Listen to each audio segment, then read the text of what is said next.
আজকের এই ক্লাসে আমরা কমপ্লেক্স নাম্বার নিয়ে আলোচনা করব। এই কমপ্লেক্স নাম্বারটা কিন্তু গণিতের খুবই ভাইটাল একটা টপিকস।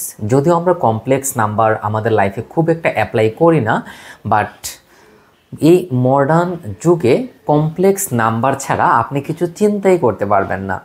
আমি যদি আপনাকে একেবারে সহজভাবে বলি যে কেন আমরা কমপ্লেক্স নাম্বার নিয়ে পড়াশোনা করব, এই কমপ্লেক্স নাম্বার কি আসলেও আমাদের লাইফে এক্সিস্ট করে কিনা, তো সহজভাবে যদি আমি আপনাকে বলি তাহলে এই যে মনে করেন আমি এখানে ভিডিওটা শ্যুট করছি, সো এখানে একটা আলো পড়ছে, এখানে রুমের মধ্যে আলোর একটা ব্যবস্থা আছে। তো এই যে আলো অর্থাৎ কারেন্ট, এই কারেন্টের কিভাবে উৎপন্ন করা হয়, কারেন্ট থেকে কিভাবে বিভিন্ন ধরনের ভ্যালু যেমন বিভিন্ন ধরনের মান বের করতে হয়, এই সকল বিষয় কিন্তু এই ইমাজিনারি নাম্বার থেকে এসেছে, কাল্পনিক নাম্বার থেকে এসেছে। সহজভাবে যদি আমি বলি, অর্থাৎ বাস্তবে নাই এরকম সংখ্যাই হচ্ছে কাল্পনিক সংখ্যা। একটা বাস্তব অংশ আর একটা কাল্পনিক অংশ মিলে হচ্ছে একটা জটিল সংখ্যা বা কমপ্লেক্স নাম্বার তৈরি হয়। সার্কিট জগতে বা বৈদ্যুতিক যে সার্কিটগুলো আছে, এই সার্কিটের মধ্যে এই ইমাজিনারি নাম্বার বা জটিল সংখ্যা অ্যাপ্লাই করা হয়। সো চলুন আমরা জটিল সংখ্যার কনসেপ্টগুলোকে একটু বোঝার চেষ্টা করি। তো প্রাথমিকভাবে আমরা এতদিন পর্যন্ত আমরা জেনে এসেছি যে সব নাম্বারের ভিত্তি হচ্ছে, আমরা এতদিন পর্যন্ত পড়ে এসেছি সব নাম্বারের ভিত্তি হচ্ছে বাস্তব সংখ্যা অর্থাৎ রিয়েল নাম্বার। কিন্তু প্রকৃতপক্ষে এটা কিন্তু সত্য না, এটা কিন্তু মোটেও সত্য না। পৃথিবীর সকল নাম্বারের গড ফাদার বলা হয় কমপ্লেক্স নাম্বারকে। দেখেন, পৃথিবীর সকল নাম্বারের গড ফাদার আমরা বলতে পারি এই কমপ্লেক্স নাম্বারকে। এখন আপনার মনে প্রশ্ন আসতে পারে যে কেন আমরা কমপ্লেক্স নাম্বারকে গড ফাদার বলবো? দেখেন, কমপ্লেক্স নাম্বার অ্যাকচুয়ালি দুই প্রকার। একটা হচ্ছে বাস্তব সংখ্যা, যেটা নিয়ে আমরা এতদিন পড়াশোনা করেছি, আর একটা হচ্ছে অবাস্তব বা কাল্পনিক সংখ্যা। তো চলুন আমরা কাল্পনিক সংখ্যা জিনিসটা কি সেটা আমরা একটু ফিল করার চেষ্টা করি। তো মনে করেন আমি আপনাকে একটা ইকুয়েশন দিলাম এরকম, আমি আপনাকে একটা ইকুয়েশন দিলাম যে x³ - 1 = 0। এই ইকুয়েশনটাকে আপনি সমাধান করুন, এটা হচ্ছে আপনার কোয়েশ্চেন। তো আপনি কিন্তু খুব ইজিলি এটাকে সমাধান করে ফেলতে পারবেন, যেটা হবে a - b * a² + ab + b² = 0। এবং এই ইকুয়েশনটাকে সমাধান করে আপনি x এর ভ্যালু ফাইন্ড আউট করতে পারবেন। যেমন এখান থেকে আপনার x এর একটা মান আসবে 1, আর একটা আসবে এই x² + x + 1 = 0। এই সমীকরণকে সমাধান করে, তার মানে এখানে যে ইকুয়েশনটা আছে এই ইকুয়েশনটাকে আমরা খুব ইজিলি সমাধান করে ভ্যালু ফাইন্ড আউট করতে পারি। ওকে, কিন্তু সমস্যাটা হচ্ছে এই জায়গাতে। মনে করেন আমি আপনাকে একটা ইকুয়েশন দিলাম এরকম x³ + 1 = 0। আমি আপনাকে বললাম যে এই ইকুয়েশনের ভ্যালু ফাইন্ড আউট করার জন্য, মানে মান নির্ণয় করার জন্য, তাহলে এই ইকুয়েশনটাকে আমরা কি লিখতে পারি? তাহলে এই ইকুয়েশনটাকে আমরা লিখতে পারি, আচ্ছা আমরা এখানে কিউব না দিয়ে স্কোয়ার দেই, মনে করেন x² + 1 বা জাস্ট বোঝার জন্য। তাহলে আমরা লিখতে পারি x² = -1, তার মানে x সমান হচ্ছে √-1। এই যে √-1 এই জিনিসটাই হচ্ছে কাল্পনিক অংশ বা এটাই হচ্ছে ইমাজিনারি নাম্বার।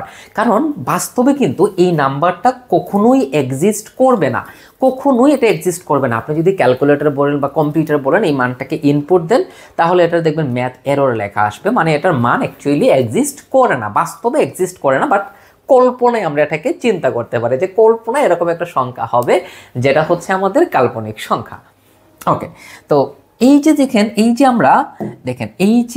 যে আমাদের একটা মান আসলো, এখানে আমি একটু এটাকে বক্সের মধ্যে নিই। এই যে একটা মান আসলো, এই মানটাকেই বলা হয়ে থাকে ইমাজিনারি নাম্বার। তাহলে দেখেন এই যে আপনার ইমাজিনারি নাম্বার বা কাল্পনিক সংখ্যা, দেখেন এই যে কাল্পনিক, এটা হচ্ছে আপনার ইমাজিনারি নাম্বার। এই ইমাজিনারি নাম্বার আর এই যে এই আইটাকে আসলে এখানে প্রকাশ করা হয় যে এই আই সমান হচ্ছে √-1। এই আই সমান √-1।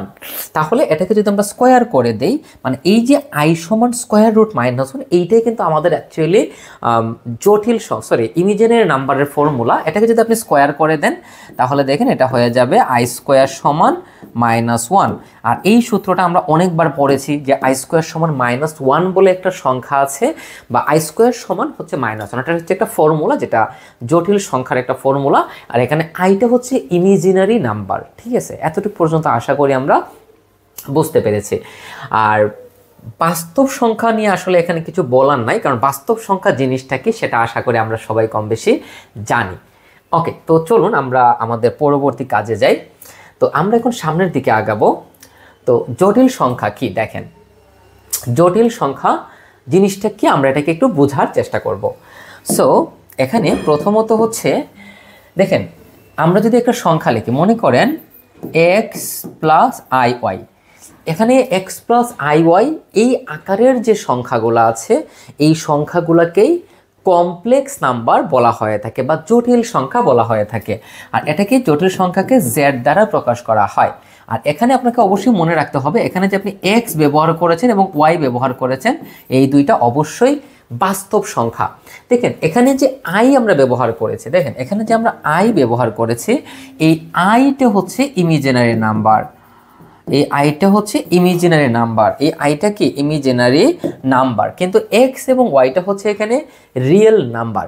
তো এই আকৃতির যত সংখ্যা আপনি দেখবেন, আরও সহজভাবে যদি আমি আপনাকে বলি, তাহলে আই যুক্ত যত সংখ্যা দেখবেন সেই সবগুলি হচ্ছে আমাদের ইমিজিনারি নাম্বার, এবং ওইটাকে আমরা কমপ্লেক্স নাম্বার বলতে পারি। তো বিষয়টাকে এখানে একটু বোঝার চেষ্টা করে দেখেন, এক্স প্লাস আই ওয়াই আকারের সংখ্যাকে জটিল সংখ্যা বলা হয়, যেখানে এক্স ওয়াই হচ্ছে রিয়েল নাম্বার, এখানে আর বলতে রিয়েল নাম্বারের সেটকে বোঝানো হয়েছে, এবং আই সমান স্কোয়ার রুট -1। স্কোয়ার রুট -1 কীভাবে এসেছে সেটা আমরা একটু আগেই জেনেছি। জটিল সংখ্যার সেটকে অ্যাকচুয়ালি সি দ্বারা প্রকাশ করা হয়। দেখেন আমরা জানি যে বাস্তব সংখ্যার সেটকে আমরা আর দ্বারা প্রকাশ করি, মূলদ সংখ্যার সেটকে আমরা কিউ দ্বারা প্রকাশ করি, পূর্ণ সংখ্যার সেটকে আমরা জেড দ্বারা প্রকাশ করি, জেড দ্বারা প্রকাশ করি। সিমিলারলি আপনার কমপ্লেক্স নাম্বারের সেটকে আমরা এভাবে সি দ্বারা প্রকাশ করি। এই যে সি মানে হচ্ছে কমপ্লেক্স নাম্বার। এখন আমরা কিছু এক্সাম্পল দেখি। তো মনে করেন জটিল সংখ্যাকে জেড দ্বারা প্রকাশ করা হয়, আপনি অন্য কিছু দ্বারা প্রকাশ করতে পারবেন, কোনো সমস্যা নাই, বাট সাধারণত জটিল সংখ্যা বলতে আমরা জেড দ্বারাই এটাকে প্রকাশ করব। আর এই সিটা হচ্ছে জটিল সংখ্যার সেট, জটিল সংখ্যার সেট। এখানে সি দ্বারা বোঝাবে পৃথিবীর সকল জটিল সংখ্যা। আচ্ছা, তো আমরা মনে করেন জেড সমান লিখলাম 5 + 2i, আর আমরা কি বলেছিলাম যে জেড সমান এক্স প্লাস আই ওয়াই আকারের সংখ্যাটাই হচ্ছে কি জটিল সংখ্যা। তাহলে দেখেন এখানে জেডটা হচ্ছে একটা জটিল সংখ্যা, যেখানে এখানে যে আমরা 5 এবং 2 ব্যবহার করেছি, এই দুইটা দেখেন রিয়েল নাম্বার। এই যে 5 আর 2 এই দুইটা হচ্ছে রিয়েল নাম্বার, আর আইটা হচ্ছে এখানে একটা ইমাজিনারি নাম্বার। এখন তাহলে আপনার মনে প্রশ্ন আসতে পারে যে ভাই ঠিক আছে, আমি বিষয়টা বুঝলাম, যদি আই না থাকে তাহলে সেটা কি আপনার জটিল সংখ্যা হতে পারে? দেখেন আমরা এই জিনিসটা বোঝার জন্য আমরা এইখানে আসি, এই জিনিসটা বোঝার জন্য আমরা এইখানে আসি। দেখেন আমরা কিছু এক্সাম্পল নেই। তো সাধারণত জটিল সংখ্যাকে আমরা এভাবে জেড সমান, আচ্ছা এখানে আমি অন্য কালার নেই, দেখেন জেড সমান এক্স প্লাস আই ওয়াই। তো এই আকারের যে সংখ্যাগুলো থাকবে, এই আকারের যে সংখ্যাগুলো সেগুলো হচ্ছে জটিল সংখ্যা, সেই সংখ্যাগুলো হচ্ছে কি জটিল সংখ্যা। তাহলে দেখেন আমি এখানে একটা সংখ্যা নেই আপনাদের বোঝার জন্য, আমি এখানে একটা সংখ্যা নেই। সো দেখেন আমি নিলাম যে জেড ইকুয়াল টু 5 + 2i, এটা অবশ্যই একটা কমপ্লেক্স নাম্বার, কারণ এখানে এই ফরম্যাটের মধ্যে এটা পড়েছে। এখন আমি আরেকটা সংখ্যা নেই, মনে করেন জেড সমান শুধু 2i, তাহলে এটা কি কমপ্লেক্স নাম্বার হবে? ডেফিনেটলি হবে। কিভাবে? দেখেন এই সংখ্যাটাকে আমরা অবশ্যই 0 + i2 এই আকারে লিখতেই পারি। তাহলে এখানে 0 এবং 2 হচ্ছে রিয়েল নাম্বার। তাহলে এই আকৃতির যে জটিল সংখ্যাগুলো আছে সেগুলোকে বলা হয় purely complex number. Purely complex number মানে এটা 100% কমপ্লেক্স নাম্বার আর কি। আর যদি এটার সাথে একটা বাস্তব পার্ট যুক্ত থাকে, এখানে দেখেন 5 আছে এবং 2 আছে। আচ্ছা, এখানে আমরা আরেকটু এটাকে একটু ডিপলি বোঝার চেষ্টা করি। আচ্ছা, এই জিনিসটা আমরা বুঝলাম, যদি কোনো বাস্তব পার্ট না থাকে তাহলে সেটা হচ্ছে পিওরলি কমপ্লেক্স নাম্বার। এখন দেখেন আমি আরেকটা সংখ্যা নেই, দেখেন মনে করেন z সমান আমরা নিলাম শুধু 5, এখানে কিন্তু কোনো i নাই। সো এটাকে আপনি অবশ্যই এভাবে লিখতে পারবেন 5 + 0 * i। এটা কিন্তু একটা কমপ্লেক্স নাম্বার, বাট এখানে যেহেতু i নাই তার মানে এটা একটা কি বাস্তব সংখ্যা। তার মানে পৃথিবীতে যত কমপ্লেক্স নাম্বার আছে সব কমপ্লেক্স নাম্বারই কি বাস্তব সংখ্যা। এই জন্য হচ্ছে এই বাস্তব সংখ্যা আর এই কাল্পনিক সংখ্যা, সব সংখ্যা অ্যাকচুয়ালি পৃথিবীতে যত সংখ্যা এক্সিস্ট করে বা যত সংখ্যা এক্সিস্ট করে না, এই সব কিছু মিলে যে পৃথিবীর যে বিশ্ব ব্রহ্মাণ্ড মিলে যে সংখ্যাটা তৈরি হয়েছে, এইটাই হচ্ছে আমাদের কমপ্লেক্স নাম্বার। এখন দেখেন এখানে আমরা বুঝি, এই যে আমরা z = x + iy লিখলাম, z = x + iy, এখানে রিয়েল জেড এবং ইমাজিনারি জেড, এই জিনিসটা আমাদেরকে বুঝতে হবে। দেখেন রিয়েল জেড মানে কি? রিয়েল জেড মানে হচ্ছে এই কমপ্লেক্স নাম্বার বাস্তব অংশ। দেখেন এখানে বাস্তব অংশ হচ্ছে x আর কাল্পনিক অংশ হচ্ছে y। আপনারা অনেকেই হয়তো বলে ফেলবেন যে ওয়াইটা কাল্পনিক অংশ, কিন্তু না, কাল্পনিক অংশ হচ্ছে y, আইটা হচ্ছে জাস্ট ইমাজিনারি নাম্বার, ঠিক আছে?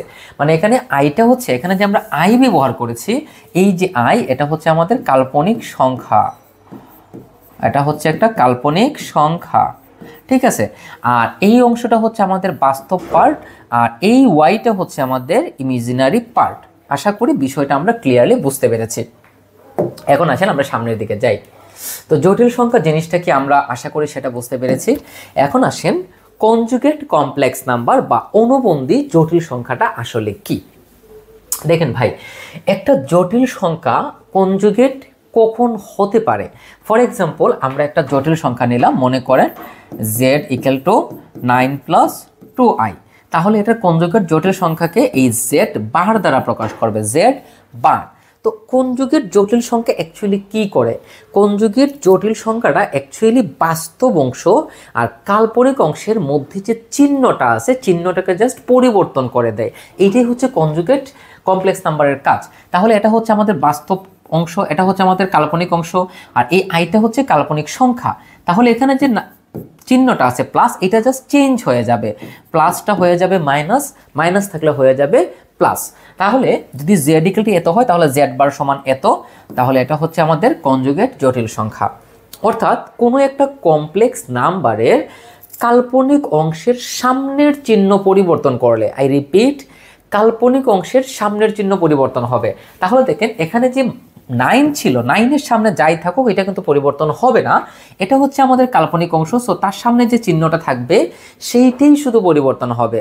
অর্থাৎ কাল্পনিক অংশের সামনের চিহ্ন পরিবর্তন করলে আর যা পাবো সেইটাই হচ্ছে কনজুগেট কমপ্লেক্স নাম্বার। সো আশা করি এটা বুঝতে পেরেছি। এখন আসেন জটিল সংখ্যার পরম মান জিনিসটা কি। এই পরম মান মানে হচ্ছে মডুলাস। এই মডুলাস এবং আর্গুমেন্ট এটা আপনাদের প্রচুর পরিমাণে কাজে লাগবে সামনে। তো ফর এক্সাম্পল আমরা ধরে নিলাম z হচ্ছে একটা জটিল সংখ্যা, তো z সমান x + iy। তাহলে এই জটিল সংখ্যার পরম মানকে আমরা modulus of z = a² x² + y² দ্বারা প্রকাশ করব। এইটাই হচ্ছে এই জটিল সংখ্যার পরম মান। একেবারেই সহজ বিষয়, আমরা সামনে গিয়ে আরো ডিপলি এটাকে জানবো। তো এটা হচ্ছে জটিল সংখ্যার পরম মান। এখন এখানে জটিল সংখ্যার কিছু বৈশিষ্ট্য আছে, এই বৈশিষ্ট্যগুলো এখানে আমরা প্রমাণ করব না, এগুলো আমরা এই প্রত্যেকটার প্রমাণ আমরা চ্যাপ্টারে গিয়ে থিওরিটিক্যালি শিখবো। জাস্ট একটু দেখিয়ে দিলাম, এগুলো জাস্ট আপনারা একটু দেখে নেবেন। এগুলো হচ্ছে প্রত্যেকটা এক একটা স্বতঃসিদ্ধ শর্ত, অর্থাৎ প্রত্যেকটাই অলওয়েজ সিদ্ধ করবে, মানে জটিল সংখ্যার জন্য এগুলা সবসময়ই সিদ্ধ করবে। সো এগুলো নিয়ে এখানে আমরা আলোচনা করব না, আমরা সামনে যাই। জটিল সংখ্যার বাস্তব অংশ, কাল্পনিক অংশ, অলরেডি এটা নিয়ে আমরা আলোচনা করে ফেলেছি সামনে। সো এখানে এটা নিয়ে আমরা আলোচনা করব না। জটিল সংখ্যার ক্রমজোড় আকার, আচ্ছা এইটা আমরা একটু বুঝি। দেখেন কোনো একটি জটিল সংখ্যা x + iy হলে এটার ক্রমজোড়কে xy দ্বারা প্রকাশ করা হয়। মনে করেন z = 9 - 2i, এটা একটা জটিল সংখ্যা। তাহলে এটাকে যখন আপনি ক্রমজোড় আকারে লিখবেন তখন প্রথম অংশটা হবে বাস্তব পার্ট এবং পরের অংশটা হবে ইমাজিনারি পার্ট। তাহলে দেখেন এখানে বাস্তব পার্টটা হচ্ছে 9, ইমাজিনারি পার্টটা হচ্ছে i এর যে সহগ সেটাই হচ্ছে ইমাজিনারি পার্ট। তাহলে i এর সহগ হচ্ছে -2, সো এইটাই হচ্ছে এইটার ক্রোমোজোর। এরকম আপনি যতগুলো কমপ্লেক্স নাম্বার আমরা নেই না কেন, ক্রোমোজোরটাকে অ্যাকচুয়ালি আমরা এভাবেই প্রকাশ করব। আর এই ক্রোমোজোরের মাধ্যমে জটিল সংখ্যার অবস্থান আমাদের 2 ডাইমেনশনে কেমন হবে বা 3 ডাইমেনশনে কেমন হবে ওইটাও কিন্তু আমরা ফাইন্ড আউট করতে পারি, ঠিক আছে। এখন আসেন জটিল সংখ্যার আর্গুমেন্ট বা পূর্ণাঙ্ক জিনিসটা আসলে কি। তো এখানে দেখেন z equal to x plus i y একটা জটিল সংখ্যা হলে এই theta equal to tan inverse y by x plus 2n পাইকে জেড এর আর্গুমেন্ট বলা হয়ে থাকে। আর এখানে যে n ব্যবহার করা হয়েছে এগুলো হচ্ছে পূর্ণ সংখ্যা, অর্থাৎ 1 2 3 অথবা -1 -2 অথবা 0, মানে পৃথিবীতে যত পূর্ণ সংখ্যা আছে ওই সবগুলাই এখানে থাকবে। আচ্ছা, এই যে আর্গুমেন্টের বিষয়টা, আর্গুমেন্ট কিন্তু 4টা চতুর্ভাগের মধ্যেই হতে পারে। মানে কোণাঙ্ক মানে হচ্ছে মধ্যবর্তী যে কোণগুলো উৎপন্ন করবে। মনে করেন এখানে প্রথম চতুর্ভাগে আমরা জানি plus plus minus plus minus minus plus minus, প্রত্যেকটা চতুর্ভাগে এই আর্গুমেন্টের আলাদা আলাদা ফর্মুলা আছে। ওগুলো আমরা ম্যাথামেটিক্যাল প্রবলেমের মধ্যে গেলে ওগুলো নিয়ে আমরা আলোচনা করব, এখানে আর এগুলো নিয়ে আমরা আলোচনা করছি না। এখন আসেন জটিল সংখ্যার ভেক্টর রূপ। আচ্ছা, ওইগুলো আসলে দরকার নাই, আমরা একটু সামনের দিকে যাই। জটিল সংখ্যার পোলার আকার, জটিল সংখ্যার পোলার আকারটা আমাদের কাজে লাগবে, আমাদের ম্যাথামেটিক্যাল প্রবলেমগুলো সলভ করার ক্ষেত্রে কাজে লাগবে। দেখেন z equal to x plus i y জটিল সংখ্যাকে ওপি ভেক্টরের মাধ্যমে উপস্থাপন করা যায়। তো দেখেন এটা হচ্ছে আমাদের একটা সেন্টার। তো এই যে ওপি, এই ওপি ভেক্টরের মাধ্যমে এটাকে আমরা প্রকাশ করতে পারি। তো এখানে পি হচ্ছে একটা বিন্দু, এক্স ওয়াই স্থানাঙ্ক। তো এক্স অক্ষ বরাবর যতটুকু গেল আর কস থিটা, আর ওয়াই অক্ষ বরাবর গেল কতটুকু, y equal to r sine theta. এই অংশটাকে বলা হয় পোলার স্থানাঙ্ক এবং কার্তেশীয় স্থানাঙ্কের মধ্যে সম্পর্ক। পোলার স্থানাঙ্ক ও কার্তেশীয় স্থানাঙ্কের মধ্যে সম্পর্ক, কার্তেশীয় স্থানাঙ্কের সম্পর্ক। এখানে পোলার স্থানাঙ্ক হচ্ছে কত, আর থিটা, আর কার্তেশীয় স্থানাঙ্ক হচ্ছে এক্স ওয়াই। তো এটা হচ্ছে আমাদের পোলার স্থানাঙ্ক এবং কার্তেশীয় স্থানাঙ্কের মধ্যে সম্পর্ক। দেখেন এক্স সমান হচ্ছে কত, আর কস থিটা, ওয়াই সমান হচ্ছে আর সাইন থিটা। আর এটা কিন্তু একটা সমকোণী ত্রিভুজ, কারণ এখানে 90 ডিগ্রি কোণ উৎপন্ন করেছে। তাহলে আমরা জানি যে অতিভুজ স্কোয়ার সমান হচ্ছে লম্ব স্কোয়ার প্লাস ভূমি স্কোয়ার। সো এই দুইটাকে যদি আমরা যোগ করে দিই তাহলে আমরা পাবো আর স্কোয়ার, আর এটাকে বর্গমূল করলে আমরা পেয়ে যাব আর। সো এইগুলো নিয়ে এত ডিটেইলস এখানে আসলে বলার কিছু নাই, আমরা একটু সামনের দিকে আগাই। আচ্ছা, লব্ধি, জটিল রাশির লব্ধি, লব্ধি মানে হচ্ছে যোগ হবে। লব্ধি মানে কি, এখানে যুগের একটা ব্যাপার স্যাপার থাকবে। তাহলে দেখেন এখানে দুই বা ততোধিক ভেক্টরের বীজগাণিতীয় যোগফল, বীজগাণিতীয় যোগফলকেই তাদের লব্ধি বলা হয়। সো আমরা যদি দুইটা ভেক্টর নিই, মনে করেন z1 হচ্ছে একটা জটিল সংখ্যা 5 + 2i, আর z2 একটা জটিল সংখ্যা -9 + 7i। তাহলে এই দুইটার যে লব্ধি হবে, এই দুইটার লব্ধি মনে করেন r, তাহলে r সমান হচ্ছে z1 + z2।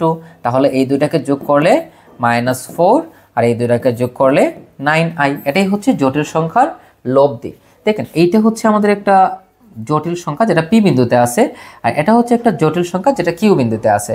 তো এই দুইটাকে যোগ করলে আমরা যা পাবো, ফর এক্সাম্পল এইটাকে যদি আমরা ক্রমজোড় আকারে লিখি তাহলে হচ্ছে 5 2, আর এইটাকে যদি আমরা ক্রমজোড় আকারে লিখি তাহলে -9 7। এখন দেখেন এই দুইটা পয়েন্ট মনে করেন আমরা আমাদের স্থানাঙ্কতে বসালাম। কোথায় বসালাম, আমাদের স্থানাঙ্কতে বসালাম। আচ্ছা, বিষয়টাকে আমি একটু বোঝাই আপনাদেরকে। এখানে আমি একটু সামনের দিকে যাই। সো আমরা ধরে নিলাম z1 সমান মনে করেন 5 + 2i, আর z2 সমান মনে করেন 3 + 5i। ওকে, এখন এইটাকে যদি আমরা আমাদের কার্তেশীয় স্থানাঙ্কের মাধ্যমে প্রকাশ করি, আমি একটু আপনাদেরকে এটাকে বুঝিয়ে দেওয়ার চেষ্টা করি।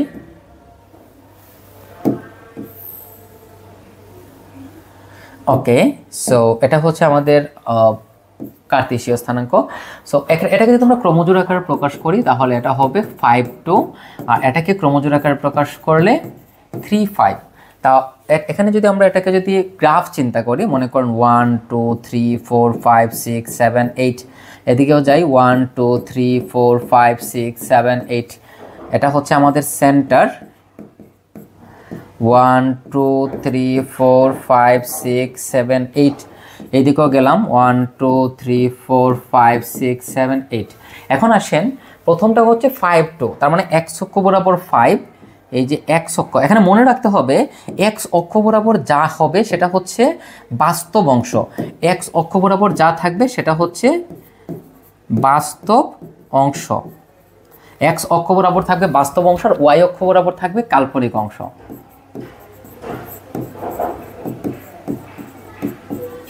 এটা আপনাকে মনে রাখতে হবে যে একটা জটিল সংখ্যার ক্ষেত্রে x অক্ষ বরাবর যা থাকে সেটা হচ্ছে বাস্তব অংশ আর y অক্ষ বরাবর যা থাকে সেটা হচ্ছে কাল্পনিক অংশ।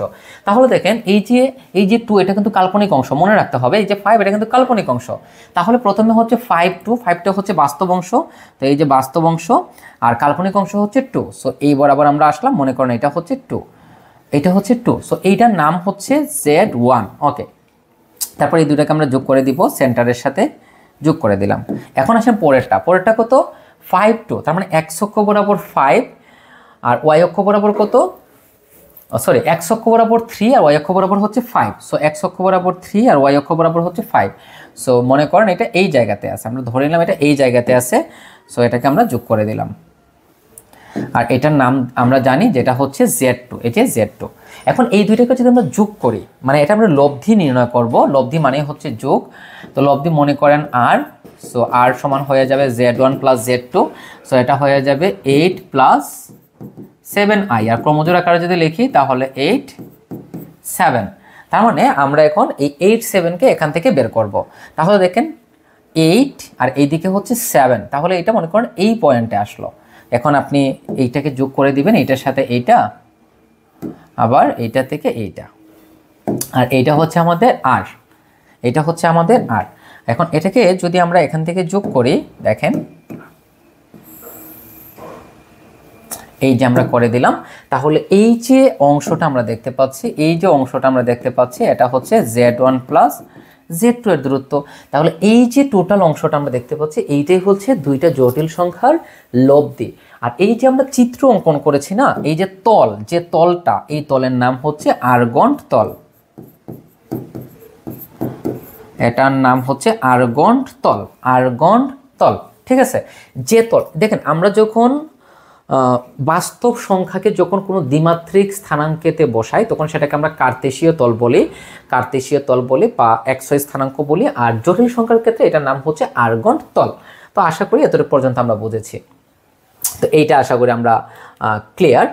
তারপর আসেন আমরা সামনের দিকে যাই, জটিল সংখ্যার যুগাত্মক ধর্ম। এখন ভাই জটিল সংখ্যার অনেকগুলা ধর্ম আছে, যুগের ক্ষেত্রে কিছু ধর্ম আছে, আবার গুণের ক্ষেত্রেও কিন্তু কিছু ধর্ম আছে।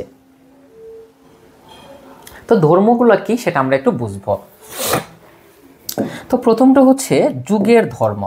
তো এখানে ধর্ম হচ্ছে টোটাল 5টা। প্রথমটা হচ্ছে আবদ্ধতা বিধি, তারপর হচ্ছে বিনিময় বিধি, সংযোজন বিধি, অবেদকের অস্তিত্ব বিধি, বিপরীতের অস্তিত্ব বিধি অর্থাৎ ক্লোজার ল, তারপরে হচ্ছে commutative law, associative law, existent of identity and existent of inverse. এই সবগুলো ল কিন্তু আমাদের রিয়েল নাম্বারের ক্ষেত্রেও ছিল। এই সেম লগুলা একটা জটিল সংখ্যার ক্ষেত্রেও থাকে। এই জিনিসটা জাস্ট আমরা এখানে একটু বোঝার চেষ্টা করব। সো প্রথমত হচ্ছে আবদ্ধতা বিধিটা কি, দেখেন বলা হয়েছে যদি Z1 এবং Z2 দুইটা জটিল সংখ্যা হয় তাহলে এই দুইটার যোগফল ডেফিনেটলি একটা জটিল সংখ্যা হবে। সো জিনিসটাকে আমরা একটু বোঝার চেষ্টা করি, দেখেন আমরা এইখানে এটাকে বোঝার চেষ্টা করি। ফর এক্সাম্পল আমরা ধরে নিলাম Z1 সমান 5 প্লাস 2i এবং Z2 সমান 9 প্লাস 3i। আপনি যে কোনো কিছু নিতে পারেন। তাহলে এখানে Z1 Z2 দুইটা কি জটিল সংখ্যা। সো আপনাকে দেখাতে হবে যে এই দুইটার যোগফলটাও একটা জটিল সংখ্যা। তাহলে দেখেন যদি আমরা এই দুইটার যোগফল করি তাহলে এটা হয়ে যাবে 14 plus 5i which is a complex number. এইটা কিন্তু একটা কি হয়ে গেল, জটিল সংখ্যা হয়ে গেল, এটা একটা জটিল সংখ্যা হয়ে গেল। সো এটা হচ্ছে আমাদের প্রথম বিষয়। 2 নম্বরটা হচ্ছে বিনিময় বিধি, অর্থাৎ যদি Z1 এবং Z2 দুইটা জটিল সংখ্যা হয় তাহলে Z1 প্লাস Z2 এর যে মান আসবে Z2 প্লাস Z1 এরও সেম মান আসবে। তো এটা একেবারেই সিম্পল একটা বিষয়। দেখেন এখানে তো আমাদের জটিল সংখ্যা Z1 Z2 আছে, তাহলে যদি আমরা Z1 প্লাস Z2 এর যে মান আসবে Z2 প্লাস Z1 এর সেম মান আসবে। তো 9 5 হচ্ছে 14 প্লাস 5i, এটা হবে 9 5 14 প্লাস 5i।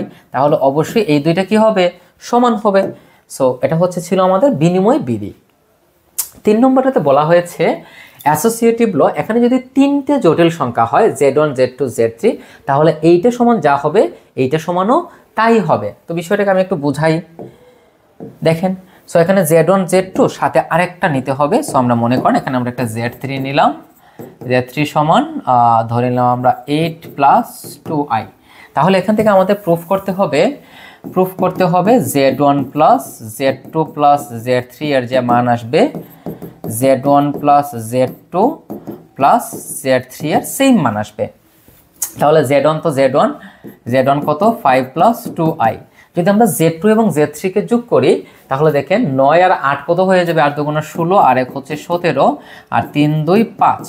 তাহলে এটা হয়ে যাবে আমাদের 17 18 19 20 21 22 22 প্লাস 7i। এখানে z1 প্লাস z2 কে যদি আমরা করি তাহলে আমাদের এটা কি হবে, এটা হয়ে যাবে 9 আর 5 হচ্ছে 14 প্লাস 5i আর z3 সমান হচ্ছে 8 প্লাস 2i। তাহলে দেখেন 14 আর 8 হচ্ছে 22 প্লাস 7i। দেখেন এই যে দুইটা মান কিন্তু সমান হয়ে গেল, অর্থাৎ এই দুইটা সমান। এইটাই হচ্ছে আমাদের অ্যাসোসিয়েটিভ ল, ঠিক আছে, এইটাই হচ্ছে আমাদের অ্যাসোসিয়েটিভ ল। তারপর হচ্ছে অভেদকের অস্তিত্ব বিধি। অভেদকের অস্তিত্ব বিধিতে কি বলা হয়েছে, যে কোনো জটিল সংখ্যা z এর জন্য অন্তত একটা জটিল সংখ্যা বিদ্যমান যেন 0 = 0 প্লাস i0 হয়। অর্থাৎ আমরা যদি 0-র সাথে যদি 0 হয় তাহলে এটাকে আমরা এভাবে লিখতে পারি, এইটাই। বিপরীতের অস্তিত্ববিদতে বলা হয়েছে যে প্রত্যেক অশূন্য একটা জটিল সংখ্যার জন্য অন্তত একটা জটিল সংখ্যা 1/z পাওয়া যাবে যেন এই দুইটার গুণফল এটা 1 হয়ে যাবে। দেখেন z এর সাথে 1/z কে গুণ করলে সেটা অবশ্যই 1 হবে, অথবা 1/z এর সাথে z কে গুণ করলে সেটা 1 হবে। এটা কিন্তু একেবারে সিম্পল বিষয়।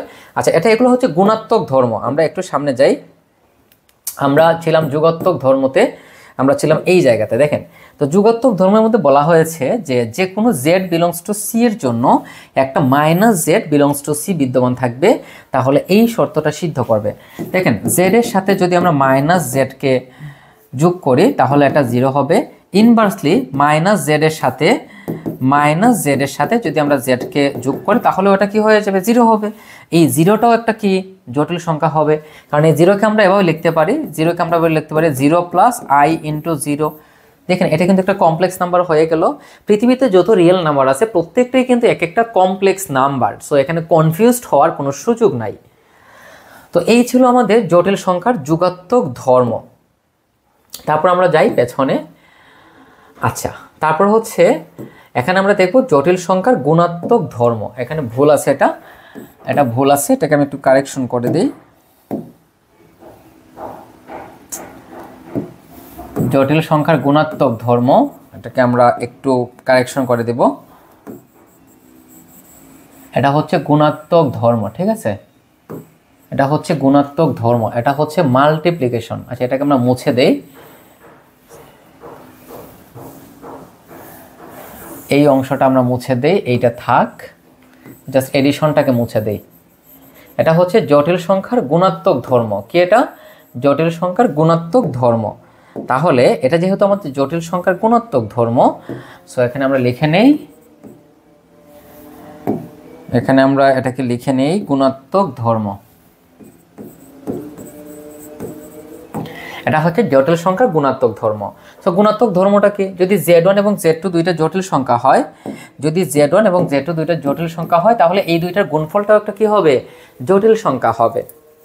একটু বুঝি, মনে করেন z1 সমান 5 প্লাস 2i আর z2 সমান 3 প্লাস 3i। আপনি যে কোনো দুইটা জটিল সংখ্যা নিতে পারেন, আপনার ইচ্ছা, কোনো সমস্যা নাই। এখন যদি এই দুইটাকে আমরা গুণ করি তাহলে z1 z2 এটা হয়ে যাবে, যদি আমরা গুণ করি তাহলে হয়ে যাবে 3 পাশে কত? 15 প্লাস 3 পাশে 15i প্লাস 3 দুগুণা 6i প্লাস 9i স্কোয়ার। তাহলে 15, দেখেন এখান থেকে আমরা পাচ্ছি কি 15 প্লাস 15 এবং 6 হচ্ছে 21i, আর 9i² সমান হচ্ছে -9, কারণ আমরা জানি যে i² সমান -1। তাহলে এখান থেকে আমরা পেয়ে যাব 15 থেকে যদি আমরা 9 বিয়োগ করি তাহলে 6 + 2i, which is a complex number. দেখেন এটা অবশ্যই একটা কি কমপ্লেক্স নাম্বার। সো দুইটা জটিল সংখ্যার গুণফল সর্বদাই একটা জটিল সংখ্যা, ঠিক আছে। তারপর দুইটা জটিল সংখ্যার ক্ষেত্রে আর কি কি হবে, এই শর্ত সিদ্ধ হবে, এই শর্ত সিদ্ধ হবে, এই শর্ত সিদ্ধ হবে, এখানে প্রত্যেকটা শর্তই সিদ্ধ হবে, জাস্ট ওইগুলো আপনারা একটু দেখে নেবেন। এখানে আসলে বলার মতো কিছু আসলে ওইরকম নাই। তারপর আমরা সামনের দিকে আগাই। দেখেন জটিল তলের দুইটা বিন্দুর মধ্যকার দূরত্ব। একটা জটিল তলের মধ্যে যদি দুইটা বিন্দু থাকে তাহলে এটার মধ্যের যে ডিস্টেন্সটা সেটা আমরা কিভাবে ফাইন্ড আউট করতে পারি একটু আমরা দেখি এটা। সো এখানে আমরা উদাহরণের মাধ্যমে একটু বুঝি। Z1 এবং Z2 দুইটা জটিল সংখ্যা, তাহলে এই Z1 এবং Z2 এর মধ্যবর্তী দূরত্বকে আমরা এভাবে প্রকাশ করব যে মডুলাস অফ Z1 - Z2 সমান square root x1 - x2 whole square plus y1 - y2 whole square. So এখানে জাস্ট ভ্যালুটাগুলো বসিয়ে দিবেন তাহলে হয়ে যাবে। সো এটা হচ্ছে x1, এটা হচ্ছে y1, এটা হচ্ছে x2, এটা হচ্ছে y2। এই ফর্মুলার মধ্যে বসাই দিলে যা আসবে সেটাই হচ্ছে দুইটা জটিল সংখ্যার মধ্যবর্তী দূরত্ব। তারপর আমরা সামনে আসি। তারপর হচ্ছে জটিল সংখ্যার মূল। জটিল সংখ্যার মূলগুলা কিভাবে নির্ণয় করে। তো দেখেন এই ওমেগাকে কোনো জটিল সংখ্যা z এর n-তম মূল বলা হবে, যেখানে ওমেগা সমান হচ্ছে z⁴1/n। তাহলে দেখেন ওমেগা সমান z সমান হচ্ছে x + iy 1/n। আর আমরা একটু আগে পড়েছিলাম যে পোলার স্থানাঙ্ক এবং কার্তেশীয় স্থানাঙ্কের মধ্যে একটা রিলেশন আছে। রিলেশনটা হচ্ছে x সমান হচ্ছে r cos θ আর y সমান হচ্ছে r sin θ। সো এখানে x এর জায়গায় আমরা r cos θ বসাই দিলাম, i আর y সমান হচ্ছে r sin θ। তারপরে দেখেন এটার যখন আমরা মূল নির্ণয় করব তখন এটা হয়ে যাবে r এর পাওয়ার 1/n, এটা সামনে চলে আসবে cos θ। তো cos θ পরিবর্তে হয়ে যাবে 2k π + θ, i আর sin θ পরিবর্তে 2k π + θ। আর এখানে k এর মান হচ্ছে 0 থেকে শুরু করে n-1 পর্যন্ত, মানে এইটার আগে পর্যন্ত। তারপর এই যে 1/n এইটার এই অংশের সাথে গুণ হবে। তাহলে দেখেন 2k π + θ এই অংশের সাথে যদি আমরা 1/n গুণ দেই তাহলে এটাকে আমরা এভাবে লিখতে পারি 2πk + θ/n। এই যে লেখা হয়েছে এটার মধ্যেও সেম প্যাটার্নে লিখতে হবে। আশা করি আমরা এটাকে বুঝতে পেরেছি। এখন এককের ঘনমূল। দেখেন এককের ঘনমূল এগুলা ব্রিফ কোয়েকশনে আসে। সো একক মানে 1 এর ঘনমূল মানে এখানে 3টা মূল থাকবে। এই 3টা মূল জাস্ট আপনাকে এখান থেকে বের করে দিতে হবে। তাও একক হচ্ছে 1 এর ঘনমূল, তাই 1/3। আর ধরে নিলাম এটা সমান x, তাহলে এটাকে যদি আমরা কিউব করি তাহলে x³ সমান 1। বাম দিকে নিয়ে আসেন তাহলে a³ - b³ এর সূত্র হয়ে যাবে। আমরা জানি a³ - b³ সমান হচ্ছে a - b × a² + ab + b²। So x - 1 সমান 0, সো x সমান 1। আর এই অংশ থেকে এই অংশটা আমরা কিভাবে পেয়েছি দেখেন, এখানে আমাদের কি আছে x² + x + 1 = 0। এটাকে সাধারণ দ্বিঘাত সমীকরণ ax² + bx + c এর সাথে তুলনা করবেন, যার মূল নির্ণয়ের সূত্রটা হচ্ছে যার মূল নির্ণয়ের সূত্র হচ্ছে x সমান -b ± √b² - 4ac/2a। তাহলে দেখেন এখান থেকে আমরা লিখতে পারি x সমান -b। তাহলে এখানে a আছে, এখানে b আছে। তাহলে এখানে a বলতে কত? a বলতে হচ্ছে 1, b বলতেও হচ্ছে 1। তাহলে -1 ± b² - 4ac/2a। তাহলে x সমান -1 ± √−3/2। এই যে দেখেন। তারপর এখান থেকে দুইটা অংশ পাবেন, একটা হচ্ছে প্লাসের ক্ষেত্রে, একটা হচ্ছে মাইনাসের ক্ষেত্রে। সো দুইটা মান আর এখানে হচ্ছে একটা মান, এই হচ্ছে টোটাল 3টা মান। অর্থাৎ এককের যে ঘনমূল মানে এখানে 3টা মূল থাকবে, এই 3টা মূল আমরা এখান থেকে পেয়ে গেলাম। সো -1 এর ঘনমূল সমূহ সেম প্যাটার্নে বের করবেন, জাস্ট কিউব করে দিবেন। আগেরটার মধ্যে আমরা a³ মাইনাস বি কিউবের সূত্রে অ্যাপ্লাই করেছি, এখানে এ কিউব প্লাস বি কিউবের সূত্র, আর কিছু না, সেম প্যাটার্নে সমাধান করবেন। জটিল সংখ্যার ক্ষেত্রে অয়েলারের সূত্রটি দেখেন, অয়েলারের সূত্র হচ্ছে এরকম, অয়েলারের সূত্র হচ্ছে e to the power i theta, e to the power i theta সমান cos theta plus i sine theta. তাহলে যদি e to the power minus i theta হয় তাহলে হবে cos theta minus i sine theta. এইগুলাই আর কি জটিল সংখ্যার ক্ষেত্রে অয়েলারের ফর্মুলা। এখানে e to the power i theta হবে। তারপর দেখেন, যদি a গ্রেটার দেন 0, যদি a গ্রেটার দেন 0 এবং b গ্রেটার দেন 0 হয় তাহলে এই অংশ সমান কি হবে, এই অংশ হবে। এই প্রশ্নটা একবার একটা বিসিএসসি এসেছিল, মেবি 43 অথবা 44 বিসিএসসি প্রশ্নটা এসেছিল। সো আমরা এটাকে একটু দেখি, দুইটাই হচ্ছে 0 থেকে বড়। সো আমরা মনে করেন, আমরা ধরে নিলাম a সমান 5 আর b সমান মনে করেন 7। তাহলে আমাদেরকে প্রুফ করতে হবে -5 -7 সমান কি হয়ে যাবে দেখেন, মাইনাস স্কোয়ার রুট 5 7 35। এইটাই হচ্ছে আনসার। সো এটা কিভাবে হয়েছে দেখেন, আমরা জানি দেখেন, এটাকে আমরা এভাবে লিখতে পারি -1 ইন্টু √5, এটাকে আমরা লিখতে পারি -1 ইন্টু √7। আমরা জানি যে √1 মানে হচ্ছে কত, i, আর এখানে আছে √5, এটা সমান হচ্ছে i, এটা হচ্ছে √7। দেখেন স্কোয়ার রুট -1 সমান i, এটা কিন্তু আমরা প্রথমেই বলেছিলাম এই ক্লাসে। সো এটা আশা করি বুঝেছেন। i আর i হচ্ছে i স্কোয়ার, আর দুইটাকে আমরা একসাথে করলে হয়ে যাবে 35, i স্কোয়ার সমান -1, সো মাইনাস, সো আমরা এটাকে লিখতে পারি -√35। এই হচ্ছে এটার সমাধান। এখন আসেন একটা লেখচিত্র আমরা অঙ্কন করি। সো এখানে কি বলা হয়েছে দেখেন, এখানে বলা হয়েছে real z greater than i. তাহলে রিয়েল জেড সমান আমরা কি জানি, x plus i y greater than 1। দেখেন এখানে রিয়েল জেড বলতে বোঝানো হয়েছে এখানে যে জটিল সংখ্যাটা আছে এটার বাস্তব অংশটা 1 থেকে বড়। রিয়েল মানে হচ্ছে রিয়েল পার্ট, বাস্তব অংশ। তাহলে এখানে বাস্তব অংশ হচ্ছে এক্স, অর্থাৎ এক্স এর মান 1 থেকে বড়। তাহলে এইটা হচ্ছে আমাদের গ্রাফ, এটা এক্স অক্ষ, এটা হচ্ছে ওয়াই অক্ষ। তো এক্স এর মান কত থেকে বড়, 1 থেকে বড়। তাহলে এক্স অক্ষ করে আমরা 1 গেলাম, গিয়ে টান দিলাম, এই গ্রাফটা হবে এই 1 থেকে বড়, ডান দিকে যত মান আছে সব মান। তারপর আমরা আসি পরেরটায়। তো এই ছিল আমাদের বেসিক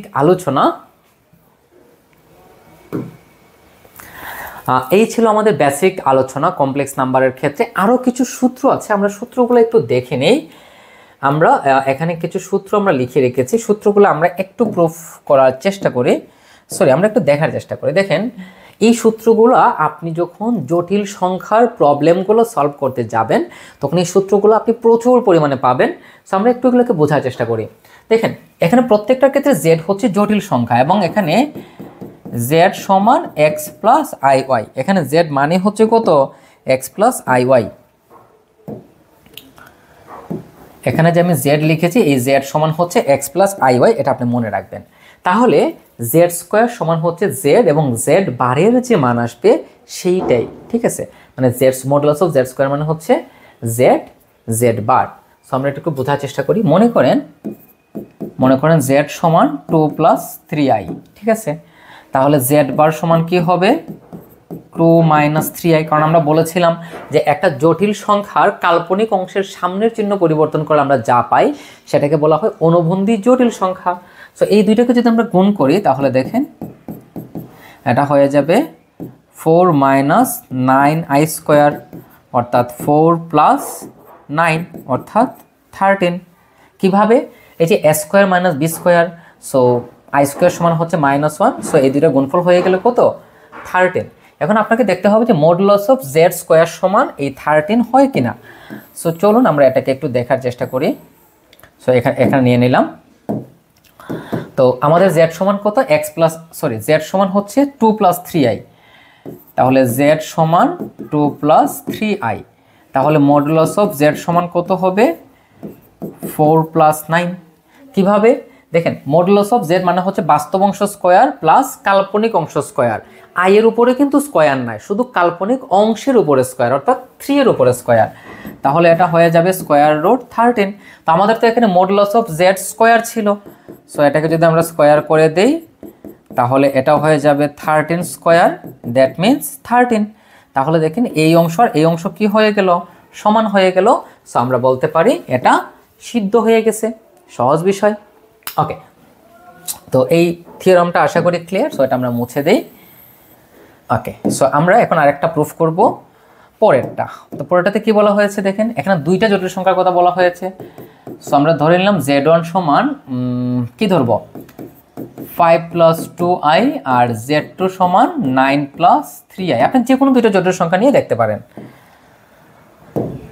ওকে, সো প্রথমত আমরা এই দুইটার যোগ করব, তারপর এটার অনুবন্ধী জটিল সংখ্যা বের করব। সো দুইটাকে যদি আমরা যোগ করি তাহলে দেখেন z1 + z2 এটা হয়ে যাবে 14 + 5i। আর এটাকে যদি আমরা মডুলাস করি, সরি, এটাকে যদি অনুবন্ধী জটিল সংখ্যা বের করি তাহলে এটা হয়ে যাবে 14 - 5i। এখন আপনাকে দেখাতে হবে যে এইখানে z1 এবং z2 যে আলাদা আলাদা অনুবন্ধী জটিল সংখ্যা, এই দুইটার যোগফলটাও এইটার সমান। তাও দেখেন z সমান যদি এত হয় তাহলে z বার সমান, মানে z1 বার সমান হবে 5 - 2i, আর এইটা সমান কি হবে, এইটা সমান হবে 9 - 3i। সো যদি আমরা এই দুইটাকে এখন কি করে দেই, যোগ করে দেই, তাহলে দেখেন 9 আর 5 কত, 9 আর 5 হচ্ছে 14, মাইনাসে মাইনাসে প্লাস, মাইনাস থাকবে -5i। দেখেন এই অংশ আর এই অংশ সমান, এই দুইটা সমান। সো আমরা বলতেই পারি যে এই পার্ট আর এই পার্ট কি হবে, সমান হবে, কারণ দুইটার মান যেহেতু সমান তাহলে অবভিয়াসলি দুইটা কি হবে, সমান হবে। ওকে, পরেরটা আমরা দেখি। এগুলো একটু বুঝতে হবে, এগুলো না বুঝলে তো সমস্যা। তারপর এটা কি বলা হয়েছে, z1 বার তার উপরে ভার। তাহলে z সমান আমরা একটা জটিল সংখ্যা নেই, z সমান মনে করেন 2 + 3i। ওকে, তাহলে z বার, তাহলে z বার সমান হবে 2 - 3i। এখন এই দুইটাকে আমরা এখন কি করব, গুণ করব। দুইটাকে কি করব, আমরা গুণ করব। তাহলে এই দুইটাকে গুণ করলে হবে z1 বার সমান হয়ে যাবে 4 - 9i², অর্থাৎ 4 + 9 অর্থাৎ 13। ওকে, এখন দেখেন যদি আমরা z বারের সাথে z কে করি, z বারের সাথে z কে করলে সেম মানে কিন্তু আসবে। সো এখানে কোনো সমস্যা নাই। তো এভাবে আপনি সবগুলো মান বের করে করে দেখাতে পারেন। বাকি যেগুলো আছে সেগুলোর ক্ষেত্রে সেম প্যাটার্নে আপনি মান বসিয়ে ক্যালকুলেশন করে করে দেখতে পারেন যে এই শর্তগুলো কিন্তু এটা ফুলফিল করবে। তো এতক্ষণ আমরা জানি আলোচনা করেছি, এগুলো ছিল জটিল সংখ্যার একেবারে বেসিক যে বিষয়গুলো আছে সেগুলো। আশা করি আমরা যখন ম্যাথামেটিক্যাল প্রবলেমগুলো সলভ করব তখন এই বিষয়গুলো আরও ডিপলি আমরা বুঝতে পারবো। ধন্যবাদ সবাইকে।